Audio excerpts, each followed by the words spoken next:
अस्सलाम वालेकुम। मैं आया जी नुमान अशरफ साहब वाल, मेरे बड़े अच्छे करीबी दोस्त ने ਇਹਦੇ ਨਾਲ माशाल्लाह जी ਕਮਰਸ਼ੀਅਲ ਬਰਡ ਦੇ ਐਕਸਪਰਟ ਨੇ। ਤੁਸੀਂ ਜਾਣਦੇ ਹੋਗੇ ਅਲਬਾਈਨੋ ਮਾਸ਼ਾਅੱਲਾ ਇਹਨਾਂ ਨੇ ਕਾਫੀ ਲਗਾਇਆ ਹੈ, ਨਾਲ ਕਮਰਸ਼ੀਅਲ ਆਈਟਮਸ ਨੇ, ਪੇਲ ਫੈਲੋਜ਼ ਵਗੈਰਾ ਨੇ। ਤੇ ਮੈਂ ਇੱਧਰ ਆਇਆ ਸਾਂ ਤੇ ਮੈਂ ਕਿਹਾ ਯਾਰ ਕੋਈ ਗੱਪਸ਼ਪ ਲਾਈਏ, ਨਾਲ ਆਪਣੇ ਦੋਸਤਾਂ ਨਾਲ ਗੱਪਸ਼ਪ ਸ਼ੇਅਰ ਕਰੀਏ।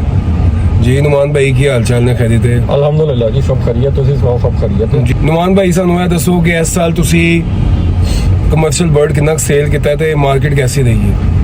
ਅਦੀਲ ਭਾਈ ਅਲਹਮਦੁਲਿਲਾ ਸੇਲ ਬਹੁਤ ਬਿਹਤਰ ਰਹੀ ਹੈ। ਸਭ ਤੋਂ ਪਹਿਲਾਂ ਸਮਝਣ ਵਾਲੀ ਗੱਲ ਇਹ ਹੈਗੀ ਹੈ ਕਿ ਮਾਰਕੀਟ ਦੇ ਨਾਲ ਅਗਰ ਰੇਟ ਅਪ ਡਾਊਨ ਹੁੰਦੇ ਨੇ ਤੇ ਤੁਸੀਂ ਵੀ ਉਹਨਾਂ ਤੇ ਕੰਪਰੋਮਾਈਜ਼ ਕਰਕੇ ਅਗਰ ਚਲੋਗੇ ਤੇ ਤੁਸੀਂ ਬਰਡ ਸੇਲ ਕਰ ਲੋਗੇ।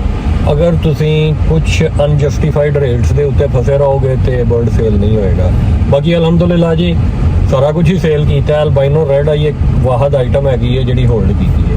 ਉਹ ਕਹਿ ਲਓ ਕਿ ਉਹਨੂੰ ਹੋਲਡ ਕਰਨ ਦਾ ਮਕਸਦ ਹੈਗਾ ਸੀ ਕਿ ਇਸ ਟਾਈਮ ਤੇ ਉਹਦਾ ਜਿਹੜਾ ਰੇਟ ਮਿਲ ਰਿਹਾ ਹੈ ਉਹ ਮੈਂ ਕਹਾਂਗਾ ਪਰਚੇਜ਼ਰ ਦੀ ਸਾਈਡ ਤੋਂ ਅਨਜਸਟੀਫਾਈਡ ਹੈਗਾ। ਠੀਕ ਹੈ, ਕਿਉਂਕਿ ਜੋ ਰੇਟ ਉਹਦਾ ਕੋਟ ਕੀਤਾ ਜਾਂਦਾ ਹੈ ਜਾਂ ਡਿਮਾਂਡ ਕੀਤਾ ਜਾਂਦਾ ਹੈ ਉਹ ਟੋਟਲੀ ਅਨਜਸਟੀਫਾਈਡ ਗੱਲ ਹੈਗੀ ਆ। ਅਲਬਾਈਨੋ ਰੈਡ ਆਈ ਦੀ ਬਰੀਡ ਹੀ ਨਹੀਂ ਹੈਗੀ। ਅੱਛਾ, ਜਿਹਦਾ ਨੰਬਰ ਘੱਟ ਹੈਗਾ, ਤੁਸੀਂ ਦੇਖਣਾ ਕਿ ਹੁਣ ਥੋੜਾ ਜਿਹਾ ਗਰਮੀ ਦਾ ਮੌਸਮ ਨਿਕਲਦਾ ਹੈ, ਵੱਡੀ ਈਦ ਗੁਜ਼ਰਦੀ ਹੈ ਤੇ ਅਲਬਾਈਨੋ ਰੈਡ ਆਈ ਅਲਹਮਦੁਲਿਲਾ ਬੜੇ ਅੱਛੇ ਰੇਟ ਤੇ ਸੇਲ ਹੋਏਗਾ, ਕਿਉਂਕਿ ਲੋਕਾਂ ਨੇ ਜਿੰਨਾ ਪੇਅਰ ਵੀ ਲਗਾਇਆ ਹੈ ਬਟ ਉਹਦੀ ਜਿਹੜੀ ਪ੍ਰੋਡਕਸ਼ਨ ਆਈ ਹੈ, ਉਹਦਾ ਜਿਹੜਾ ਨੰਬਰ ਆਇਆ ਹੈ ਉਹ ਬਹੁਤ ਥੋੜਾ ਜਿਹਾ ਹੈਗਾ। ਤੁਸੀਂ ਸ਼ੈੱਡ ਵਿਜ਼ਿਟ ਕੀਤੇ ਹੋਣਗੇ, ਮੈਂ ਵੀ ਕਾਫੀ ਸਾਰੇ ਦੋਸਤਾਂ ਦੇ ਨਾਲ ਕਨੈਕਸ਼ਨ 'ਚ ਹੈਗਾ ਤੇ ਕੋਈ ਬਹੁਤ ਲੰਬੀ ਚੌੜੀ ਬਰੀਡ ਲੋਕਾਂ ਦੇ ਕੋਲ ਨਹੀਂ ਪਈ ਹੋਈ। ਤੇ ਇਹ ਕਹਿ ਲਓ ਕਿ ਇੱਕ ਇਸ ਟਾਈਮ ਦਾ ਰੇਟ ਜਿਹੜਾ ਹੈਗਾ ਹੈ ਸਭ ਬੱਬਲ ਹੈਗਾ ਇਨਸ਼ਾਅੱਲਾ। ਅਲਬਾਈਨੋ ਰੈਡ ਸਿਰਫ ਤੁਸੀਂ ਹੋਲਡ ਕੀਤਾ, ਬਾਕੀ ਕੁਝ ਹੋਲਡ ਨਹੀਂ ਕੀਤਾ? ਨਹੀਂ ਜੀ, ਬਾਕੀ ਕੋਈ ਹੋਲਡ ਨਹੀਂ ਹੈ।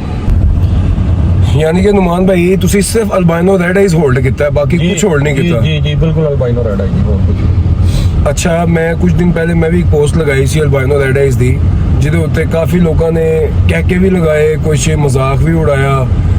ਤਕਰੀਬਨ 7 ਮਹੀਨੇ ਦਾ ਬਰਡ ਹੈ ਜੀ ਉਹ। ਡੀਐਨਏ ਮੇਲ 18000 ਰੁਪਏ ਮੈਂ ਰੇਟ ਲਿਖਿਆ ਸੀ ਉੱਥੇ, ਜਿਹਦੇ ਉੱਤੇ ਕਾਫੀ ਲੋਕਾਂ ਨੇ ਕਹਿ ਕੇ ਵੀ ਲਗਾਏ ਤੇ ਮਜ਼ਾਕ ਵੀ ਉਡਾਇਆ। ਤੇ ਲਾਈ ਜਾਣ ਦੋ ਲੋਕਾਂ ਨੂੰ ਕਹਿ ਕੇ ਜਨਾਬ। ਉਹ ਤੁਸੀਂ ਦੇਖੋ ਨਾ ਤੇ ਜਿੱਥੋਂ ਤੱਕ ਮੈਂ ਸਮਝਣਾ ਪਿਆ ਵਾਂ ਤੇ ਜੈਸੇ ਤੁਹਾਡੀ ਗੁਫ਼ਤਗੂ ਤੋਂ ਪਤਾ ਲੱਗ ਰਿਹਾ ਜਨਾਬ, ਅਲਬਾਈਨੋ ਰੈਡ ਆਈਜ਼ ਵਾਹਦ ਲਵਬਰਡ ਦੇ ਜੋ ਬਰਡ ਹੈਗਾ ਜਿਹੜਾ ਪਹਿਲੇ ਵੀ ਸਟੇਬਲ ਸੀ, ਹੁਣ ਵੀ ਇਨਸ਼ਾਅੱਲਾ ਤਾਲਾ ਸਟੇਬਲ ਹੀ ਰਹੇਗਾ। ਜਿੰਨਾ ਲੋਕਾਂ ਨੇ ਇਹਨੂੰ ਡੇਗਣ ਦੀ ਕੋਸ਼ਿਸ਼ ਕੀਤੀ ਹੈ ਉਨਾ ਹੀ ਮਾਸ਼ਾਅੱਲਾ ਉੱਭਰ ਕੇ ਵਾਧਾ ਹੈ ਇਨਸ਼ਾਅੱਲਾ। ਤੇ ਅਲਬਾਈਨੋ ਤੁਸੀਂ ਜੀ ਨੁਮਾਨ ਭਾਈ ਨੇ ਜੀ ਅਲਬਾਈਨੋ ਰੈਡ ਆਈਜ਼ ਸਾਰਾ ਹੋਲਡ ਕੀਤਾ ਹੈ। ਕਹਿ ਰਹੇ ਜੀ ਅਲਬਾਈਨੋ ਰੈਡ ਆਈਜ਼ ਕੋਈ ਫੋਰ ਸੇਲ ਨਹੀਂ ਗਾ। ਬਾਕੀ ਨੁਮਾਨ ਭਾਈ ਪੇਲ ਫੈਲੋ ਕੱਢਤਾ ਹੈ ਜੀ ਮਾਸ਼ਾਅੱਲਾ। ਉਹਦੇ ਬਾਅਦ ਕਰੀਮਿਨੋ ਡੈਕਿਨੋ ਸਭ ਨਿਕਲ ਗਿਆ। मतलब कि सिर्फ अल्बाइनो रेड आइज? जी अल्बाइनो रेड आई अगे वही नजर आ रहे हैं, वही होल्ड किया।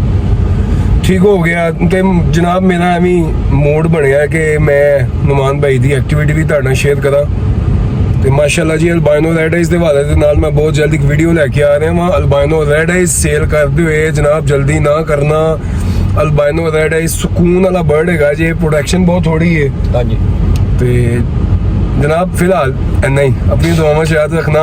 लव बर्ड जिंदाबाद। अस्सलाम वालेकुम।